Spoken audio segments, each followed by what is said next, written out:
தேவனிடத்தில் ஞானத்தை கற்றுக்கொள். குளிர்காலத்துக்கு தேவையான உணவை எல்லாம் கோடை காலத்திலே சேர்த்து வைக்கிற எறும்பை பார்த்து ஞானத்தை கற்றுக்கொள்னு தேவன் சொல்றாரு.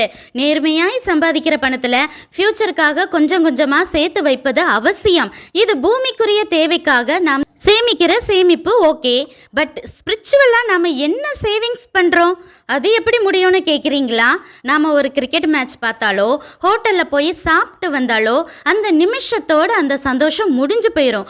ஆனால் நாம் தேவனுக்காகவும் தேவ சமூகத்தில் ஸ்பெண்ட் பண்ணுற ஒவ்வொரு நிமிஷமும் பணமும் நம் உடல் மன ரீதியான முயற்சிகளும் ஏழைகளுக்கு ஹெல்ப் பண்ணுறதும் பரலோகத்தில் பொக்கிஷமாக சேரும். இதை யாராலும் திருடவும் முடியாது. அதெல்லாம் ஓகே, அதை நான் எப்படி இங்கே யூஸ் பண்ண முடியும்னு கேட்குறீங்களா?